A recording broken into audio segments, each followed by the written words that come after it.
আমাদের উপমহাদেশে বিশেষ করে বাংলাদেশ, ইন্ডিয়া, পাকিস্তান বা এই অঞ্চলগুলোতে জাদুবিদ্যার প্রকোপ একটু বেশি। এর একটা মূল কারণ হচ্ছে এই অঞ্চলটা ছিল পৌত্তলিক শাসিত। যারা হিন্দু, যারা হচ্ছে মূর্তি পূজারী, এই ধরনের লোকজন এই অঞ্চল শাসন করত। এবং হিন্দুদের মধ্যে ঠিক ইহুদিদের মতো দেখবেন যে ইহুদি এবং হিন্দুদের সাথে বেশ ভালো বন্ধুত্ব থাকে। হ্যাঁ, তো এই হিন্দুদের মধ্যে এই জাদুবিদ্যার চর্চা সেই আদি যুগ থেকে, জাদুবিদ্যার চর্চা। এই কারণে হিন্দুদের মধ্যে প্রচুর জাদুঘর আছে। মুসলমানদের মধ্যে যে নেই তা কিন্তু না, মুসলমানদের মধ্যেও আছে, কিন্তু হিন্দুদের মধ্যে এই চর্চা অনেক যুগ আগে থেকে। আর এই কারণে এই অঞ্চলে যারা হচ্ছে মুসলমান বাস করে, তো তাদের মননে ওই পৌত্তলিকতার একটা ছাপ রয়ে গেছে আর কি। এজন্যই দেখবেন যে বাংলাদেশে ইসলামের চর্চাটা, বাংলাদেশ, ইন্ডিয়া বা পাকিস্তান এই অঞ্চলগুলোতে ইসলামের চর্চাটা অতটা উচ্চ লেভেলে কখনোই যায় না সাধারণ মানুষের মধ্যে আর কি।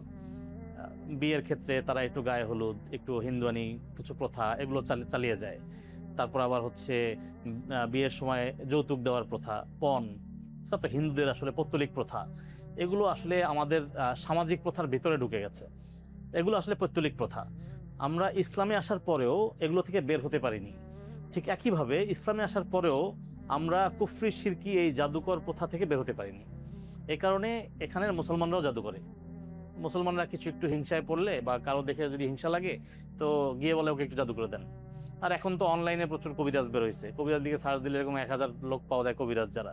তো ওরা হচ্ছে মানুষ বশ করে দেয়, জাদু করে দেয়, 20 টাকা 100 টাকা দিলেও হয়ে যায়, জাদু করে দিবে। তো এই জিনিসটা আসলে এটা আমাদের মননে ঢুকে গেছে। ইসলামের প্রকৃত নলেজ এবং ইমান যদি আমাদের না বাড়ে, এই জিনিস কখনো কমানো সম্ভব না।